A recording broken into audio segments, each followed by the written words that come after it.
Bueno, muy buenos días a todos. Gracias a Dios que podemos estar acá en su casa, en domingo, que es el día del Señor, el día que Jesucristo resucitó de los muertos.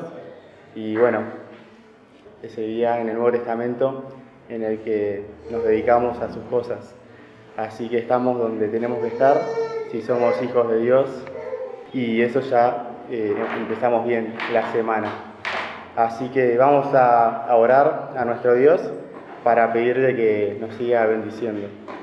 Padre Santo, que estás en los cielos, santificado sea tu nombre.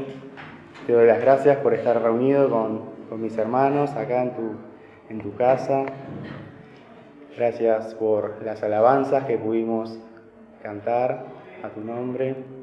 Gracias también por todos tus cuidados y porque hasta aquí nos has acompañado. Señor, te quiero pedir que tú me ayudes a mí y a cada uno de nosotros a poder focalizar nuestros sentidos en estos momentos, en tu palabra, en tu consejo, en tu voluntad para con cada uno de nosotros. Por eso encomendamos estos momentos en tus manos, pidiéndote que nos libres de todo mal. En el nombre de Jesucristo, nuestro Salvador. Amén.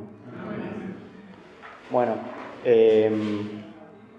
como venimos siguiendo con estos estudios, cabe mencionar que son del pastor Juan Pedro Marino, de los héroes de la fe, basado en el capítulo 11 de Hebreos. Hoy nos toca este personaje tan importante, histórico, que es Moisés. Y bueno, como les decía, a partir de este estudio de Juan Pedro Marino y utilizando las categorías con las que él va organizando, vamos a tener esta clase de hoy. Y primeramente, bueno, Moisés, un siervo de Dios, conocido por todos. ¿Hay alguien que no sepa quién es Moisés? Más o menos hasta los que no son cristianos ya tienen una idea de quién es Moisés. Los que no creen en Dios igualmente saben de qué se trata Moisés. Y más aún nosotros que venimos a su casa y todo, tenemos una idea de lo que es Moisés y cada uno tiene sus enseñanzas o conocimientos previos.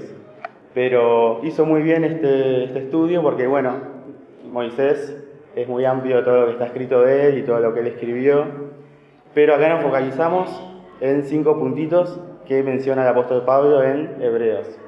Así que eso es lo que vamos a hacer, ver estos 5 actos de fe que Pablo destacó y, bueno, que podemos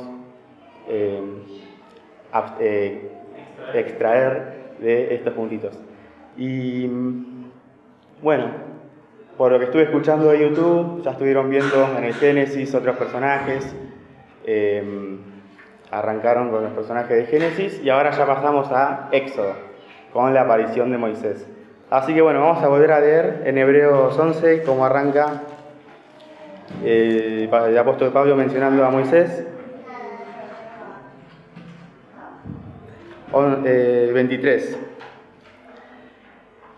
Por fe Moisés, nacido, fue escondido de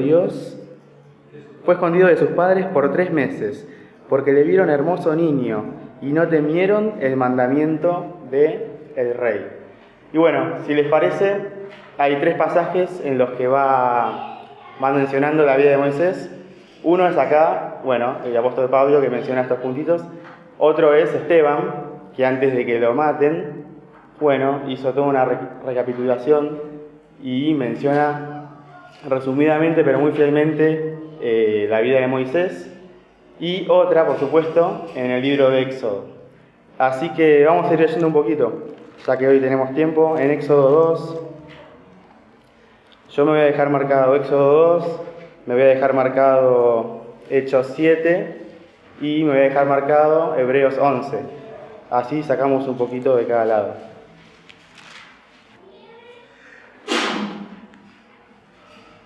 Bueno, Éxodo 2, 1. Un varón de la familia de Leví fue y tomó por mujer una hija de Leví, la cual concibió y parió un hijo, y viendo lo que era hermoso, tuvo el escondido por 3 meses. Pero no pudiendo ocultarle más, tiempo, tomó una arquilla de juncos y calafateóla con pez y betún y colocó en ella el niño y púsolo en un carrizal a la orilla del río. Y a ver qué nos dice Esteban en Hechos 7, supuestamente es Hechos 7:18, a ver. Acá habla de Josué y ahora en el 19 empieza con Moisés, en el 20, Hechos 7:20. En aquel mismo tiempo nació Moisés y fue agradable a Dios y fue criado 3 meses en casa de su padre. Mas siendo puesto al peligro, la hija de Faraón le tomó y le crió como a hijo suyo. Bueno, entonces arranca la vida de Moisés y en un contexto desfavorable, podríamos decirlo, ¿no? Circunstancias externas negativas en las que cambia otro faraón, que bueno, ve que estaba el pueblo hebreo mezclado entre los egipcios y ven que se van multiplicando cada vez más, que son más fuertes, seguramente se destacaban y se multiplican y obviamente tiene que hacer un plan con astucia, como dice acá Esteban, para que bueno, en el momento de que haya una guerra o que no se quieran rebelar o que no se levanten contra Egipto. ¿Y cuál es la política de Estado que se implanta en ese momento, en los nacimientos de los niños? Matar a los varones. Exacto. En ese momento, con esas circunstancias, con esas políticas que se estaban dando en Egipto, bueno, nace ¿quién? Moisés. Pero bueno, este primer acto de fe que menciona Pablo, por fe Moisés nacido, fue escondido de sus padres. Ese por fe, ¿a quién se lo podríamos atribuir en este caso? Ya que era recién nacido Moisés. A los padres, al papá y a la mamá. Se lo podríamos atribuir. Que tuvieron fe para esconder a este bebé y no temer el mandamiento del rey. Y dice que lo escondieron porque lo vieron hermoso. Y yo no busqué mucho eso, pero según el pastor Marino dice que es hermoso, seguramente del hebreo, quería decir como que era agradable a los ojos de Dios. Entonces, bueno, tenemos un versículo en Romanos 8 que dice que Dios a los que conoció, después escogió y después llamó. Bueno, Dios, ese bebé recién acababa de salir de la panza, Dios ya lo conocía, ya sabía cómo iba a ser la actitud de este bebé, que iba a creer en él, que iba a ser dócil, que se iba a dejar utilizar por Dios. Entonces Dios, desde el día 0, ya a su escogido, a su llamado, ya lo empieza a cuidar y arranca milagrosamente a orar en sus padres para darles fe y para orar después en que, de manera milagrosa, lo ponen en una canastita de juncos, la mamá calafateándola, que es como llenarla juntas entre las maderitas para que no se moje el bebé, como se hace con una canoa, y lo deja en el río Nilo, supongo, ¿no? Pero bueno, ayer leíamos en el Ateneo con las chicas, que yo fui un ratito, el cieguito de nacimiento, que el Señor Jesús nació, que dijo: Dios no oye a los pecadores, pero a los que son temerosos de Dios y hacen su voluntad, a ellos oye. Y en este caso, oyó a estos padres, actuaron con fe y se los premió casi automáticamente, permitiéndoles criar a su hijo un tiempo, que caiga en manos de la familia en la que querían matar a Moisés. Bueno, miren cómo es la obra de Dios. En la casa del mismo faraón que quería matarlo, termina siendo un príncipe. Y aunque no lo menciona acá Pablo, sí o sí, cabe mencionar también en el capítulo 1 de Éxodo ese mismo temor que tuvo, ¿cómo se llamaban? Amram y Jocabed, los padres de Moisés, ese mismo temor de Dios. ¿Quiénes lo tuvieron en Éxodo 1? El no matar a los niños que nacían. Las parteras. Exacto. Y también Dios se los premia, lo podemos ver en el 1:21. Y por haber las parteras temido a Dios, Él les hizo casas. Éxodo 1:21. Había en el pueblo de Dios hebreos y hebreas que tenían ese temor de Dios. Y ese temor de Dios, ¿de qué es el temor de Dios? Respetar a Dios. Y yo en este verano aprendí que, bueno, el temor de Dios, ¿dónde es donde yo más lo puedo ver o practicar? Cuando nadie me ve. Cuando nadie me ve, elegir el pecar o el no pecar, ahí es donde se ve si soy temeroso de Dios o no. Y ese temor de Dios después va a ser lo que recién nos ayuda a empezar a ser sabios. Si cuando nadie me ve, yo ya no tengo ese temor de Dios de no pecar, de no ofenderle, ya para Dios no soy sabio, no voy a poder actuar como estos hebreos con esta fe y se hubiera ya truncado todo lo que después sigue, la voluntad de Dios, con que pasen todos los milagros, que nazca Moisés. Así que bueno, acá tenemos este primer puntito que a mí me hizo muy bien, que se basa en el temor de Dios.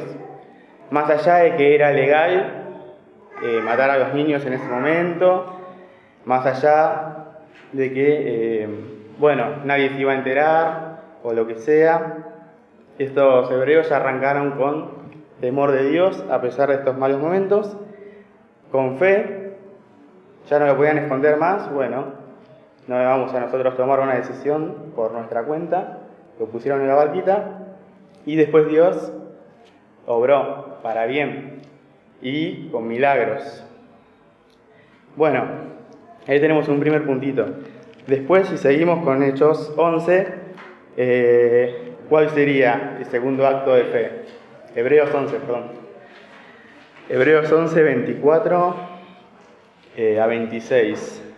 Por fe Moisés, hecho ya grande, rehusó ser llamado hijo de la hija de Faraón, escogiendo antes ser afligido con el pueblo de Dios que gozar comodidades temporales de pecado, teniendo por mayores riquezas el vituperio de Cristo que los tesoros de los egipcios. ¿Por qué? Porque miraba la remuneración. Bueno, y en este caso, ahora sí ya Moisés empieza a manifestar la fe de sus padres, que seguramente le habían enseñado, y empieza a manifestar esas primeras actitudes espirituales que, Dios ya desde la eternidad había visto que Moisés iba a tener. Empieza a manifestar esas primeras inquietudes espirituales, todavía no había sido llamado de Dios, todavía no había tenido señales, por lo menos claras, como la zarza, ni ningún milagro grande de Dios, pero acá nos dice que Moisés, ya siendo grande, 40 años, ¿qué dice? Rehusó ser llamado hijo de la hija de Faraón. Y ahí me gusta también como nos echa un poco de luz Esteban, en Hechos 23, 25. Hechos 7, 23. Que habla de Moisés y dice: cuando hubo cumplido la edad de 40 años, le vino voluntad de visitar a sus hermanos, los hijos de Israel. Ahí está. Ese es lo que acá el apóstol Pablo nos dice, que rehusó ser llamado hijo de la hija de Faraón. Este es el que escogió ser afligido antes de las comodidades y que escogió sufrir con Cristo, ¿por qué? Porque miraba la remuneración. Porque habla de esta primera actitud personal de Moisés, que con 40 años de casi toda crianza egipcia, 40 años de estar ahí en ese círculo, de alguna manera tenía esa inquietud espiritual, ese sentir que Dios ya había visto, de irse a visitar y a ver a su pueblo hebreo. En Éxodo 2 dice eso.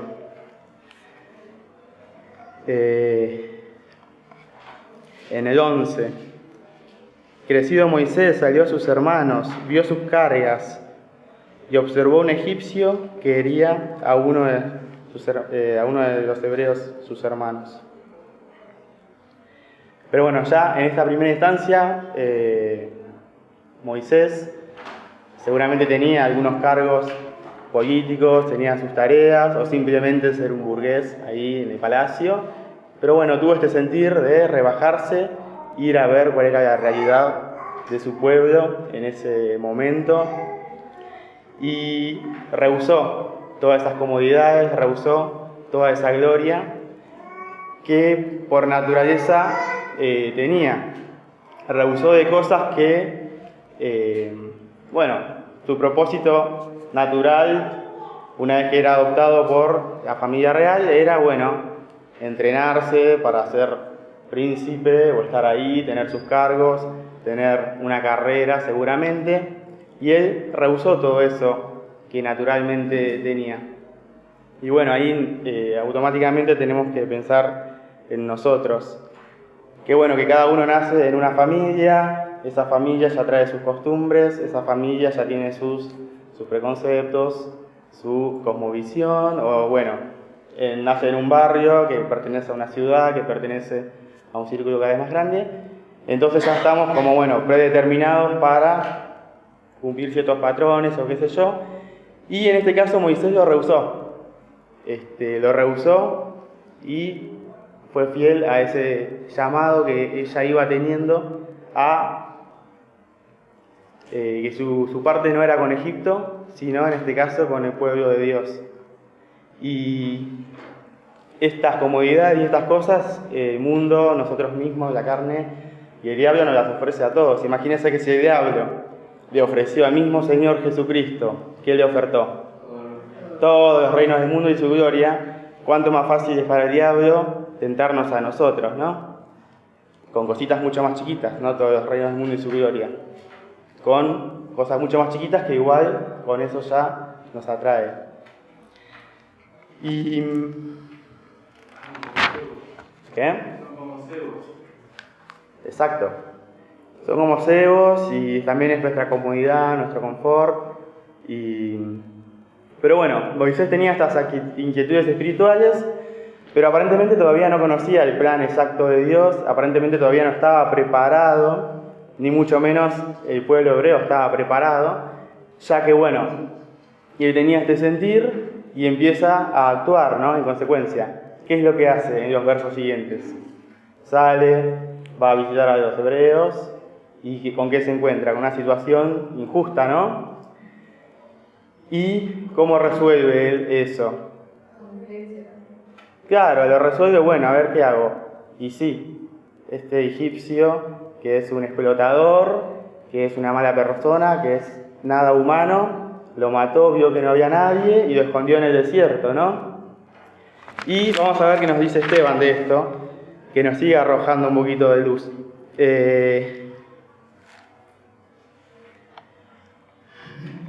En el 24, él tuvo voluntad de visitar a sus hermanos y como vio a uno que era injuriado, defendióle, e hiriendo al egipcio, vengó al injuriado. Pero ¿qué pasa? Él pensaba que sus hermanos entendían que Dios les había de dar salud por su mano, mas ellos no lo habían entendido. Y entonces, al día siguiente, riñendo ellos, se les mostró y los ponía en paz, diciendo: varones hermanos, ¿por qué os injuriáis los unos a los otros? Entonces el que le injuriaba a su prójimo le reempujó diciendo: ¿quién te ha puesto por príncipe y por juez sobre nosotros? Ahí está. Moisés tenía ese pensamiento, yo voy a libertar a mi pueblo. Seguramente pensaba que iba a poder hacerse de su poder político o de su influencia en Egipto para, con ese poder, libertar a Israel. También iba a pensar que iba a tener aceptación de parte de los hebreos. Y todas esas buenas intenciones no dieron el fruto que él esperaba, para nada. No era esa la manera que Dios quería actuar. El pueblo todavía no lo entendió, no lo aceptó, no tuvo autoridad. No era el tiempo.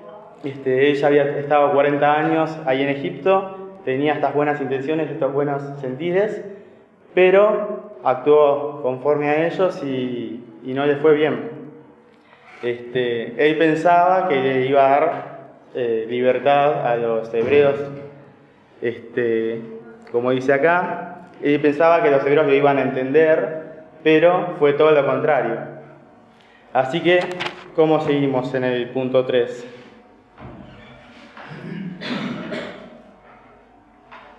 Por fe dejó, ¿qué?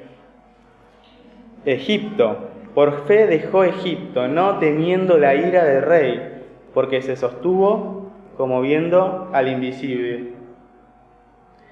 Bueno, y este versículo lo estuvimos leyendo casi todos los días en el campamento en San José, que tuvimos en marzo, así que lo tenemos presente, esta fe para sostenerse como viendo al invisible.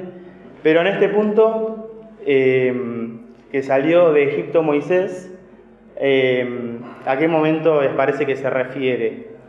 ¿A cuál de las salidas de Moisés? Tuvo una salida solo y después tuvo una salida con todo el pueblo, ¿no? Cuando huyó a ser descubierto. ¿Cómo? Cuando huyó, cuando fue descubierto. Exactamente. Vamos a leerlo un poco. Podemos ir a Éxodo 2. Bueno, sí, Esteban dice eso, que huyó, se hizo extranjero en la tierra de Madián, donde engendró hijos.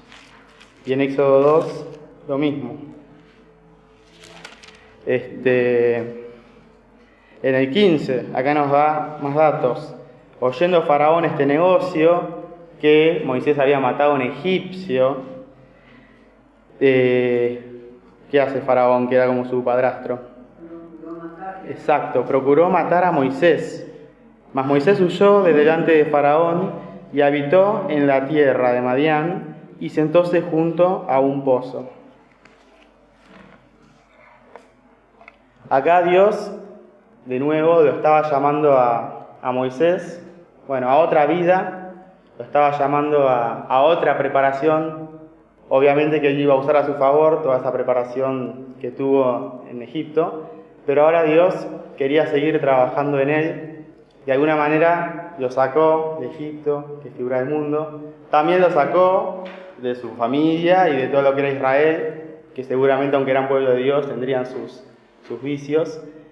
Lo saca casi a la soledad y sigue obrando milagrosamente porque, se encuentra con un sacerdote que era temeroso de Dios, que termina siendo su suegro y que fue de mucha bendición para él. Pero por fe, Moisés dejó Egipto, no temiendo la ira del rey. Y Marino en este punto dice que ¿por qué por fe huyó a Egipto si supuestamente huyó porque tuvo miedo? Porque hay fe y hay miedo al mismo tiempo. Entonces acá lo que nos dice que no es que tuvo miedo, acá dice que se fue huyendo en estos momentos, pero seguramente está totalmente desconcertado, ya que como él había actuado conforme a sus pensamientos, a sus planes, a sus buenas voluntades, a sus buenas intenciones y todo, y le fue mal, seguramente que se fue con esas frustraciones Moisés por querer hacer las cosas bien y que le vaya mal. Pero sin lugar a duda, además él siendo hijo de Faraón, de alguna manera podría haber evadido esa situación seguramente de otra manera sin tener que huir con todo el poder que él tenía. Puede ser. Pero igualmente y de todas maneras fue un acto de fe de Moisés de huir al desierto, de salir de todas sus comodidades, de salir de una gran ciudad a lo desconocido, al desierto, 40 años, donde tendría que aprender a valerse de Dios, a depender de Dios para todo. Dios suele obrar con este mecanismo. Lo mismo hizo con Elías. que lo hizo aprender a valerse de Dios, a sostenerse de Él para todo, lo manda al arroyo de Querit. Después el arroyo se iba secando, era un hilito y Dios no le decía nada. Entonces, bueno, aprender a depender de Dios, y a último momento Dios lo manda a Sarepta de Sidón, que era un desastre, y Dios ahí, bueno, le otorga alimento, sustento, hasta que después lo va sacando. Pero bueno, se ve que para grandes actos, para grandes obras, Dios nos tiene que dar una preparación a solas. Dios tiene que dar una preparación en serio, en donde realmente veamos que Dios está con nosotros y que Él se ocupa de sus hijos realmente. Y realmente, bueno, como decíamos, 40 años estuvo en Egipto, 40 años estuvo en Madián, tuvo hijos. Si después se leen en Éxodo, también fue la obra de Dios como va guiando todas las cosas, que se encuentra con las 7 hijas de Jetro, las defiende de unos pastores que las están molestando cuando querían juntar agua. Entonces ahí ya cae en gracia con esa familia, se termina casando con Séfora. Y bueno, Dios le quería enseñar en ese lugar, en Madián, 40 años, o quería que forme una familia, quería que tenga más comunión con Dios, que se prepare, y finalmente, ¿qué pasa en ese tiempo que estaba yendo ahí? 40 años después, ya tenía 80, ¿no? Se le aparece Jehová en la zarza. Exacto. Se le aparece Jehová en la zarza. En el capítulo 3 al final, y en el 4 más que nada. Y después, bueno, Esteban también lo vuelve a repetir. Ahí sí, Moisés tuvo algo que él necesitaba, una señal clara, un llamamiento claro de Dios, que Dios ya lo había conocido, lo había predestinado, y ahora lo llama en forma clara. En esa zarza le habla cara a cara y le dice lo mismo que él tenía en su corazón, que él tenía este ministerio de sacar a su pueblo de Egipto, pero ahora le da el método, le da la manera, le da las instrucciones y le da las palabras y la forma en la que lo iba a hacer, porque Dios quería que sea un acto en el que Él salga glorificado, que no salga glorificado Moisés como un funcionario público que libertó a Israel, sino que Moisés, de nuevo extranjero, el nuevo faraón no lo conocía, 40 años que no aparecía, bueno, por obra de Dios y por su sola milagro, iba a libertar al pueblo de Israel de Egipto. Y después tenemos, después de que, bueno, Moisés en su momento tenía sus miedos, hasta Jehová se enoja con él, como dice acá, porque Moisés decía que él no tenía palabras. Y bueno, con todo lo que Dios tenía que seguir trabajando con Moisés y viendo la zarza que no se consumía, seguía teniendo su falta de fe. Jehová en el 4:11 en Éxodo le dice: ¿quién dio la boca al hombre? ¿O quién hizo al mudo y al sordo? Al que ve y al ciego. ¿No soy yo, Jehová? Ahora pues ve que yo seré en tu boca y te enseñaré lo que has de hablar. Bueno, con paciencia y con paciencia, Dios va trabajando en Moisés y logra que vaya con su familia a Egipto, que se encuentre con su hermano Aarón, y juntos iban a ir a Faraón a pedir que libere a su pueblo. Entonces, bueno, ahí los capítulos 5, 6, 7, 8, 9, 10, 11 de Éxodo, ¿de qué nos hablan? ¿Cómo fue todo ese proceso de liberación? ¿Fue fácil? Hubo muchas trabas, hubo muchas durezas de parte de Faraón, y hubo muchos castigos, hubo plagas, hubo de todo, ¿no? Pero bueno, esto el apóstol Pablo, por lo menos en Hebreos, no lo menciona, así que vamos a seguir a la parte final de todo ese proceso de liberación y de cumplir el ministerio que Moisés tenía que cumplir. ¿Qué nos dice el cuarto acto de fe en Hebreos 11? Por fe celebró la Pascua. Exacto. 11:28. Por fe celebró la Pascua. ¿Y qué más? Y el derramamiento de la sangre, para que el que mataba a los primogénitos no los tocase. Y este punto es muy lindo, este punto es muy transversal a toda la Biblia, este punto nos alude muchísimo a nosotros, porque, bueno, además de que Dios instituye la Pascua, que era un nuevo rito, una salida, una nueva festividad o celebración o memorial que tenían que recordar los del pueblo de Israel. En este punto específico, Moisés tuvo que tener fe para salvarse. No solo Moisés, todos egipcios o hebreos tuvieron que tener fe para salvarse. Y algo lo lindo de este punto es que, bueno, volvemos a repetir lo mismo. En este caso, Dios es el que da el método, Dios es el que da la forma de salvarse, Dios es el que dice cómo, cuándo, por qué y dónde, porque todo tiene un significado, todo lo que Dios dice es perfecto, y de esta manera, bueno, les da en este momento específico, en esta circunstancia particular, la manera de salvarse, porque se venía la 10ª plaga, ¿no? Que cuál era, la muerte de los primogénitos. Además de que les da en Éxodo 12 todas las instrucciones bien claras de cómo tenían que hacer la Pascua de ahí en adelante. En el día 10, bueno, separar un corderito, el más lindo, el más sano, de 1 año, macho. En el día 14 matarlo. Desde el 14 hasta el 21 seguir comiendo panes sin levadura, tanto al principio de la semana como al fin de la semana, hacer una reunión de celebración. Y todo tenía un porqué. Yo hace unos años había leído un libro, Mackintosh, que te da cosa por cosa, los panes sin levadura, por qué las especias, por qué el corderito, por qué, todo tenía un porqué.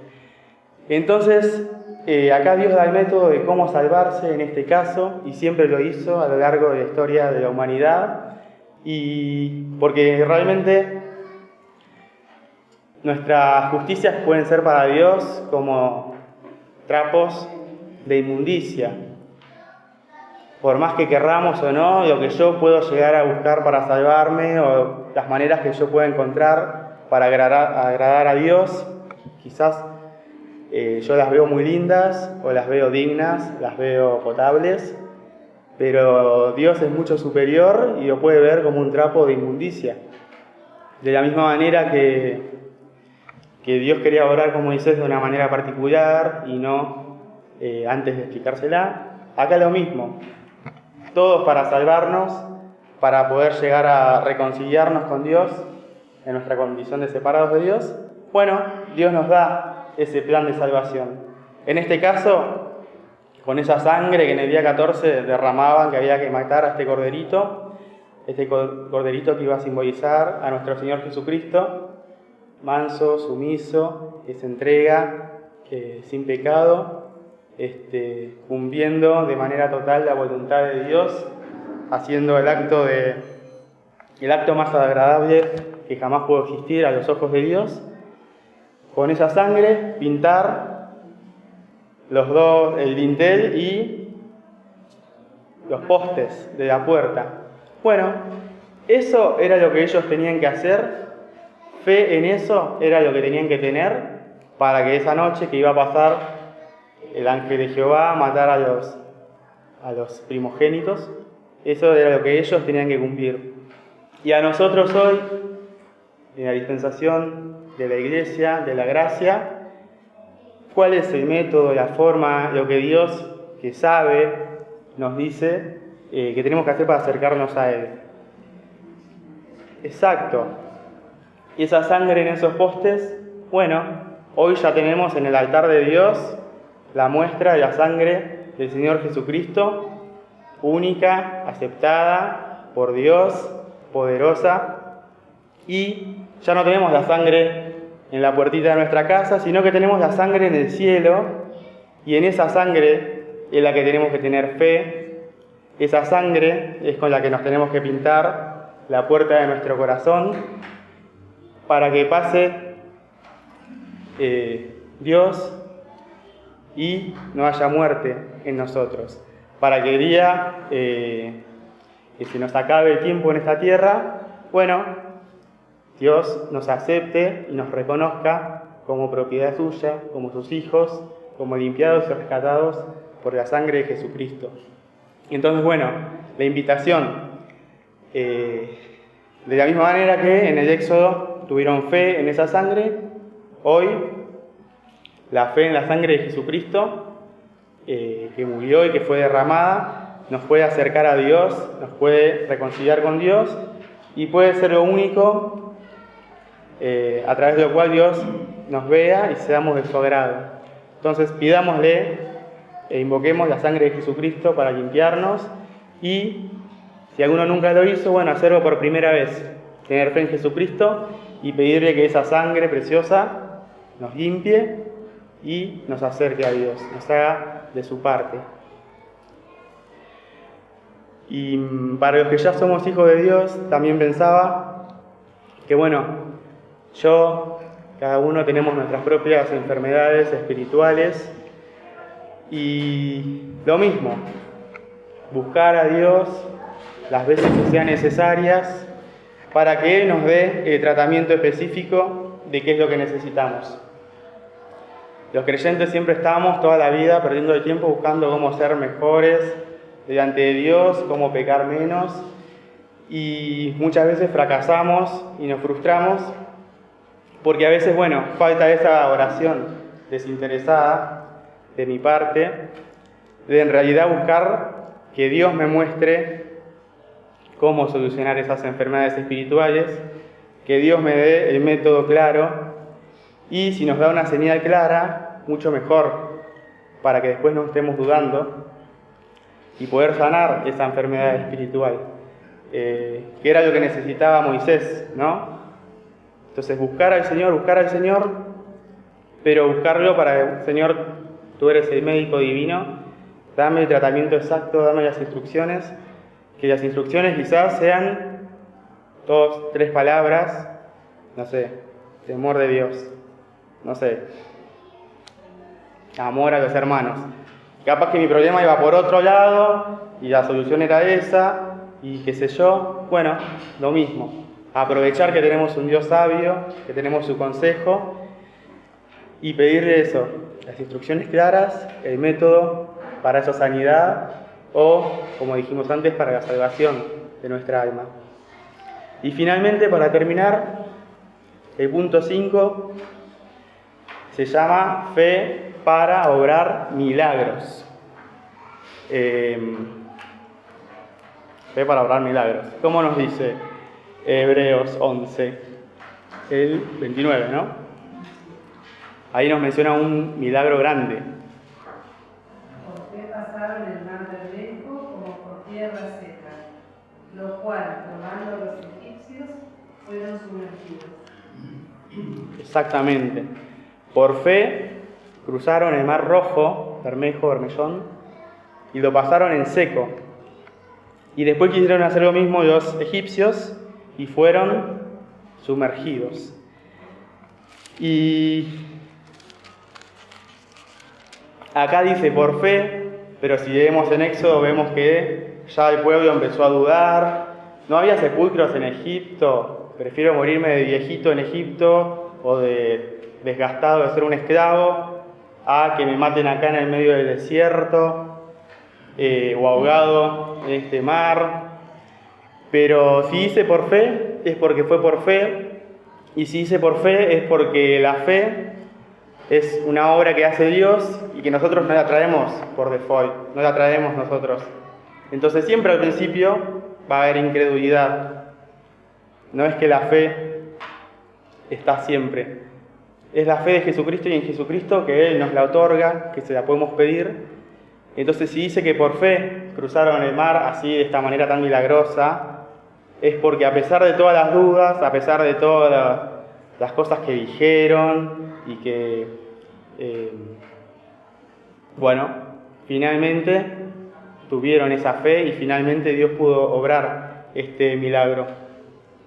Y esto se narra en el capítulo 14 de Éxodo y realmente fue muy milagroso. Dios había logrado que directamente los egipcios los ayuden, vayan, necesitas ropa, necesitas plata, ¿qué necesitas? Los despojaron totalmente, no los queremos ver más acá. Los escoltaron hasta la salida, los sacaron y se ve que después cayeron en sí. ¿Cómo es esto? Que lo dejamos ir a los hebreos, que eran nuestros esclavos, ahora vamos a tener que trabajar nosotros. ¿En qué estábamos pensando? ¿Y qué era lo que pensaban los egipcios, que también estaban pensando en ese momento los hebreos? Se acorralaron en el desierto. Desierto, mar, ahí de atrás venimos nosotros, sonaron. Y que era lo mismo que estaban pensando los hebreos. Era una situación muy apremiante, en el medio del desierto, sin escapatoria. El desierto los encerró, creo que decía Faraón. Y bueno, después de todas las idas y venidas, que Moisés ora a Dios y Moisés les da unas palabras de aliento al pueblo y ellos las creen, hay dos puntitos que me ayudaron un montón esta semana, que están en el Éxodo 14, en el 14 y en el 15. Bueno, en el 12 estaban ahí quejándose. ¿No es esto lo que te hablamos en Egipto diciendo, déjanos servir a los egipcios? Qué mejor nos fuera servir a los egipcios que morir nosotros en el desierto. Y en el 13 Moisés dijo al pueblo, no temáis, estaos quedos y ved la salud de Jehová, que él hará hoy con vosotros. Porque los egipcios que hoy habéis visto, nunca más para siempre los veréis. Jehová peleará por vosotros y vosotros estaréis quedos. Entonces Jehová dijo a Moisés, ¿por qué clamas a mí? Di a los hijos de Israel que marchen. Entonces, cuando estamos con decisiones que tomar, cuando estamos así encerrados, el desierto, el mar rojo, los egipcios atrás, empiezan nuestras dudas. Acá hay como un punto A y un punto B. Primeramente, orar a Dios, encomendarle esa situación a Dios. Y creo que ahí es el punto A. Estad quedos. No empezar a, ver cómo puedo solucionar o hacer o deshacer. Después voy a tener siempre la duda de si hice bien, si hice mal. En una primera instancia, Moisés, ¿qué le dijo al pueblo? En el 14:14, estad quedos, Jehová peleará por vosotros. Pero ya sabiendo que nosotros le encomendamos esa situación a Dios, que Él está al tanto, que nosotros estamos al tanto, que estamos atentos a ver qué señal Dios nos otorga o qué es lo que Él nos dice de hacer. Ahora sí, en el 15 o en el 16, dile al pueblo que marche. Y en cositas muy chiquitas, esto se puede ir aplicando. En una primera instancia, no sé qué hacer. Lo tengo que resolver sí o sí. A veces es mejor esperar un poquito, estar quedos, hasta que Dios confirme. Y puede ser como acá, automáticamente o no. Y después el Señor Jesús, Jehová le dijo a Moisés, dile al pueblo que marche. Pero por eso, esta fe para obrar milagros de Moisés, que era de la antigüedad, también se puede trasladar y traducir a la fe que podemos tener los cristianos de la Iglesia en el siglo XXI. ¿Cuáles son milagros que podemos ver hoy? Yo últimamente veo milagros en un alma que se convierta en esa persona que vos decís es imposible que Dios tenga misericordia de él porque no cree, no le interesa, no hay chance, y Dios obra el milagro que se convierta en nosotros mismos. Cuando tenemos fe para algo, es un milagro de Dios. Podemos decir que la fe es una virtud del cristiano. ¿Y qué es una virtud? Un regalo. Una virtud es esta palabrita arete, que es el poder operante de Cristo en nosotros. Miren si no va a ser un milagro que Cristo, el Rey de Reyes, Señor de Señores, obre en nosotros. ¿Cómo no va a ser un milagro que haga cosas a través de nosotros? Entonces, bueno, pedirle al Señor que nos dé la fe de Jesucristo y en Jesucristo, que nos dé esta virtud para mostrar el poder que tiene Cristo en nosotros a través de la fe. Y sin duda que Él nos va a mostrar, sin duda que Él va a ser fiel, a pesar de que seamos infieles. Y siempre hay tiempo para pedirle al Señor que nos dé fe. Siempre hay tiempo para pedirle al Señor las instrucciones para algo. Siempre hay tiempo para dejar la incredulidad, los malos caminos y pedirle a Dios que nos ayude a ser como estos siervos. Pero bueno, las experiencias espirituales tampoco se pueden planificar y programar y decir, bueno, yo ahora no estoy muy bien, pero más adelante voy a orar, le voy a pedir a Dios que me dé fe, así ya voy al campamento con fe. O bueno, ahora no sé, estoy de vacaciones, pero más para cuando arranque la escuelita o cuando arranque, tengo que hacer una obra para el Señor, ahí yo le voy a pedir al Señor que me perdone, que me restaure, que me ayude. Y los milagros de Dios no funcionan así. Los milagros de Dios se tienen que pedir desde un corazón verdadero, desinteresado. Y como decía, los milagros de Dios los obra Él, no los obramos nosotros. Yo no puedo programar una experiencia espiritual en mí. Si Dios me está llamando hoy, eso lo tengo que resolver hoy, porque mañana no me va a nacer. Mañana quizás Dios no me otorgue esa fe que me daba hoy, porque postergué y porque quise yo planificar las bendiciones de Dios. Y volvemos a lo que aprendió Moisés, de buscar siempre sus instrucciones y ser verdadero delante de Dios. Así que hermanos, que Dios los bendiga a todos.